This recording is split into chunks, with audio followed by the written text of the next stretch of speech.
In this presentation, we will create a custom income statement report and then we will memorize it or customize it within QuickBooks Online.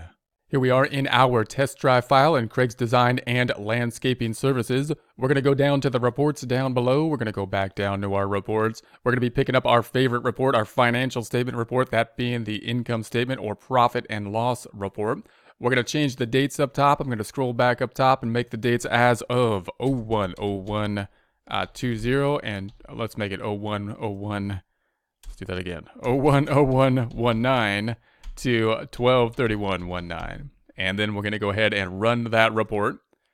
And then I'm going to scroll back up top and I'm going to duplicate the tab as has been our practice. I'm going to right click on the tab up top. We're going to duplicate that tab, so it's going to move over to the right. And if we have any other things we need to do, we'll go back to the tab to the left. This is how I would typically go into practice. I'm then going to remove or close the hamburger and the information on the left side. And then I'm going to make this a little bit larger by holding down Control and making it, I'm at 125. Let's keep it at 125. 125 size. Now we're going to do a little bit of adjusting to this, and then we're going to practice memorizing the report as we saw when we were working with the balance sheet. So a couple of the adjustments that I'm going to scroll back up top. I want to adjust the name here, the profit and loss. Let's make that an income statement. That's going to be one of the customizations. And again, I would say that that's one thing that could differentiate you from other people. So other people, probably don't change the name much. Income statement, profit and loss, same kind of thing. If you differentiate the name, that might be some differentiation. And again, if you're working with someone who works, in financial accounting or doesn't use QuickBooks, anybody that doesn't use QuickBooks as their primary source, then they might be more accustomed to something called an income statement as opposed to a profit and loss. So for those two reasons, you may consider doing that. You could do it with the pencil up top, or you could do it up top here and go to the Customize tab. And we would then go to the header and footer. And I'm going to change the report title to income statement. All right, so we have that. Then I'm going to remove the date, time, and report basis, as has been our practice typically. And so then I'm going to go ahead and run that report. Let's see what it looks like so far. So there we have it. Now note, you can't really change this January through December. If you want to make it like as of the year ended, you actually would have to export it to Excel, and then you can make that change and then save it as a PDF file. And again, that's something that probably not a big deal. It's just it's just a little formatting thing, but some people are more accustomed to that. It might make it look a little bit more professional in the eyes of some people. So you may consider doing that as well. Scrolling back down, we then have removed these items down below. I'm then going to do our normal process of removing the pennies and making the negative numbers bracketed and red. So I'm going to go back up top and say we want to customize. I'd like to remove the cents. I'd like to have no cents with this report. Then the negative numbers, let's put brackets around them. And then we're going to show the red. Show in red. Show in red. So there we have that. So the negative numbers are shown in red and with brackets. Okay, so now let's go and see if we can memorize this report. Once we've made these changes, if we want to go back to them and we say, hey, this is kind of the custom report we want to have. I don't want to have to go back in there and make those changes. I just want this to be the way our reports are for this particular file. Then we can go up top and say, let's save or customize. Save customization. If you were on the desktop version, it would be memorizing reports. Here, you're going to be saving the customization. So we'll save the customization. I'm going to call it an income statement customized. And then I'm going to scroll down and say save the customized income statement. It says that it has done so successfully. That's good news. We're then going to select the drop down, and maybe we want to do this in the other tab just in case it didn't save properly. It might be best practice to do. I'm going to go back to the prior tab, go to the reports down below, go to the customize report. So we'll move over to the customize tab and see if we have the new customization. So there's the income statement customized. Looks good. We're going to open that back up, and there it is. And then we're going to practice just our same exporting. We can print this as a PDF file, or we can export it to Excel. So let's do that now. When I export it to Excel, if I remember, I hope I do, I think we're going to then change this date then and range to basically for the year ended. and just to show you that you can do that basically in Excel if you prefer that as well. So I'm going to go back up top. The first method we could use, obviously we could save it as a PDF file, or we can print it as a PDF file.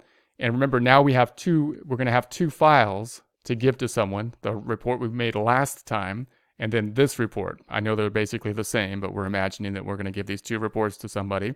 And then, so how would we do that? We can do that by attaching it on one email with two attachments, or we can zip the file, or we can use Excel to create one file with two reports in it. So let's take a look at those options. We're going to then go to the print. I'm going to print this using the Qt PDF printer, printing it to the PDF printer. So I'm going to then say save or print, and then it's going to ask me where we want to put it. So here it is. I'm going to call this an income statement. So I'm just going to call it an income statement. So we have that. I'm going to go ahead and save it. So that's one method we could use. Next, I'm going to export this. I'm going to go to the drop down and export to Excel. So let's export it to Excel. Open that up. Here it is. Now I'm going to open up my other Excel file that we had started last time, which I'm going to put the multiple reports on it. So here is our prior Excel worksheet with the profit and loss report. I'm going to add another tab to it now. I'm going to hit the little plus button, add a tab. I'm going to call this an income statement. Income statement, something like that. And then I'm going to go back to my other report, and I'm just going to copy the whole thing, which you could do with this little triangle up top, or you can put your cursor somewhere else and say Control A, and then right click or Control C and copy. And then we're going to go in here, and again, you have to put it on the top cell up top, or select the whole thing. Otherwise, there won't be enough space on the sheet because you copied the whole sheet. And then we're going to paste it. So I'm going to say right click and paste normal. There we have that. So now we have two reports here. We've got our two reports. And then I can go ahead and print this. So well, let's make sure it fits on a page. I'm going to go to the page layout. Does it all fit on a page? It does. That's what I suspected it would. And then I'm going to go back, and then I'm going to go back to the File tab up top. We're then going to print it. So we're going to print it using the Qt PDF printer. The key here being that we want to print the entire workbook, not just the active worksheet. Now we have 4 pages. There they are. And then we're going to go ahead and print that. And it's going to print to the Qt PDF printer, which means it's going to save it as a PDF file. And then it's going to ask us where we want it to go. Is it going to the right place? It is. So it's just going to replace that report. I'm going to say OK. And yes. And there we have that. So now I'm going to close this back out and save the changes. And what we have then now is we've got our 2 reports we've made so far. We've got these 2 that we could send as an attachment, or we could say, hey, maybe I put this in one folder and then I zip it. So I take these folders and I call it profit and loss reports. And I take these 2 and I'm holding down shift to highlight both of them. Then I'm dragging it into that folder. And then I could right click and zip that folder or compress it and then send out that compressed file. Now I'm going to delete that. And that's one way we can do it because we're going to add to it later. The other way we can do it is give them the Excel worksheet, which probably you wouldn't want to do unless, someone likes Excel worksheets or wants to manipulate the data. They want to use it for some other method other than just to look at the reports. And then we have the PDF file that has the 2 items on one PDF file so that we can send the one PDF file instead of having 2 separates. And this is actually the wrong file. I'm going to put this into the folder up top. I'm going to say this is the one we want. I'm going to click on it. I'm going to right click and cut that one. I'm going to remove it from here. I'm going to go back to the prior tab and paste it here. So that's the one that has 2 reports on it. So when you email it, you want to make sure you have the right reports. And then we're going to scroll down, and so that's got our 2 reports on the one PDF file. Again, probably the most impressive way to send it out.